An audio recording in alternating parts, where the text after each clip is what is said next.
What's going on, everybody? Strategos here with another build video. I'm posting these back to back so that I can hopefully get some more subscribers and to be able to pump out, different content and stuff like that. I've kind of been away for a little bit. I've also kind of been playing this and doing family stuff, and so I really haven't been playing as much. But anyway, into this build. This is my boss burner build. Well, it pretty much burns anything. The main thing is having the 250% on cyclic warrior, red mage. I mean, that's okay. I just have it just because. I mean, it's pretty nice, but not really necessary. Um, the the one of the reasons why I don't have this on the build, I actually did a little testing, and it actually applies an intellect bonus for all of your command abilities, or not command, but your combo abilities that have a stat bonus. Like, for example, when you go down, this says stat bonus spirit. So if you would have that activated, it would be spirit and intellect. That would, so, and essentially would make it do more damage because it's based on two of your stats, not just one. Same thing with this one. It would only affect one.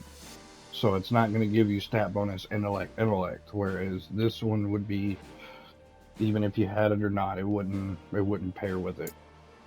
This one, as you can see, this one's agility, intellect, but it wouldn't give you agility, intellect. This one would be strength and intellect. There are others like the thief that give you a luck bonus, so that would work. There's also another one that gives you, I think it's the white mage that gives you spirit bonus. There's one that gives you an agility bonus. I'm thinking of working on a build that revolves around those bonuses and really combo heavy to see to see how much it actually compares to the regular combo abilities. In theory, it should do a lot more damage the more of those affinities that you have. So instead of it just being, oh, well, this one's just intellect, well, with the build that I'm theoretically going to be working on here shortly, it'll be agility, it'll be stamina, it'll be intellect, it'll be spirit, it'll be luck, it'll be, a multiple of those things. So instead of it just working on one, it would work on all of the affinity or the stat bonuses that you have on the affinity check. But anyway, into this build. As you can see, 250, 250, Sorcerer's Soul, 250. This one is for the 232 with the intellect. This one's also with the intellect. I'm trying to find pieces so that I can pretty much negate the monk and ninja. So that way I can put in tyrant for the actual added intelligence that it gives. But the main thing that you want to focus on in this build is immediately popping Chaos Bringer, and then the rest of your command abilities. Charging whatever weakness that you have, like whatever the enemy is weak against, you can pretty much unload. And with this build, you're doing anywhere from 4 to 5k a hit in rapid succession. I've been told that this build takes no skill to use, which to them I say they are entirely wrong. They just want to make the game complicated and hard.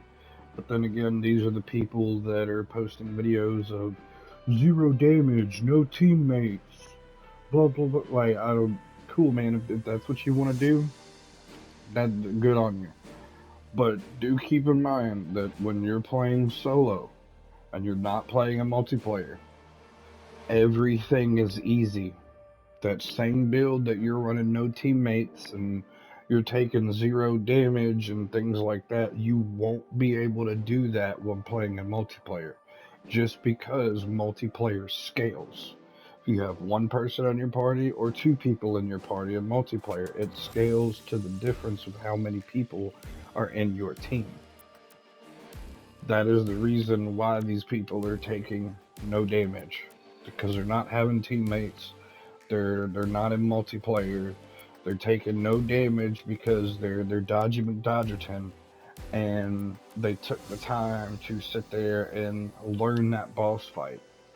They don't tell you that that boss fight actually took them several times to be able to give you the content that you're watching at that present moment. So the people that are doing the no damage, no party members, beat them on, hard or whatever, they literally took over 2 hours, 3 hours, 4 hours learning the moves, trying to be like Dark Souls, and just attacking and dodging and blocking, and just to get this recognition. They're going through this hardship for absolutely no reason. I actually kind of got away from the build a little bit. I apologize, but that's pretty much the essential of this build. Oh, I also forget before I close down. With this build, you want to focus on intellect, Lightbringer duration, and during Lightbringer damage dealt. As you can see, most of the pieces on this build have it. Well, all of these pieces on this build have it. It's just a matter of getting more pieces to upgrade. But all intents and purposes, this build is pretty much done.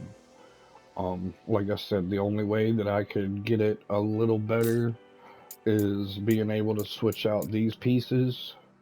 This one's at max affinity. You can only get 130 on pants.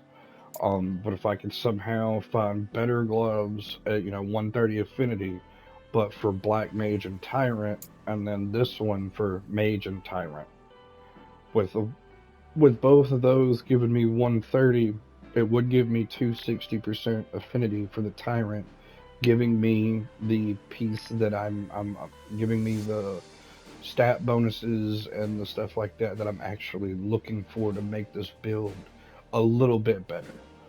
But for all intents and purposes, this job does the trick.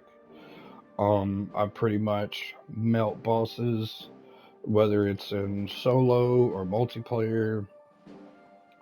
It just pretty much wrecks, and it actually takes time to get used to, because you're not actually just sitting there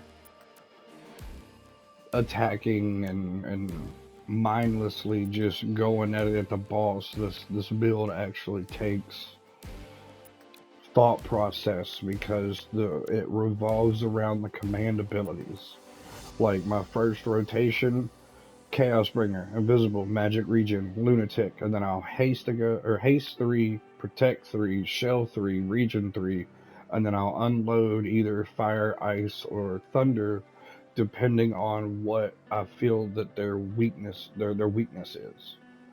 And then it's like by the time that I'm done with that, I'm almost able to pop Chaosbringer again, and then when that happens, Chaosbringer, Magic Region, unload on them. Then when that ends, I still have a little bit of my stuff activated, so when my Chaosbringer is activated again, that's when I'll pop Invisible, Magic Region, Lunatic, and then depending on how my haste is up, I will haste 3, Region 3, Protect 3, Shell 3, just to keep those up. Just because it's a lot easier for the just in case. It's pretty much like a condom.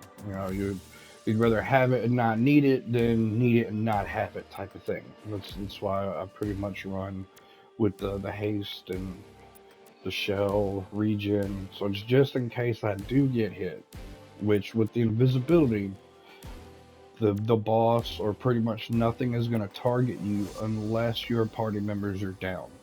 If your party members are down, the invisibility is useless because you're the only one left for them to target. So, with that being said, don't forget to like and subscribe, and this is the end of this video.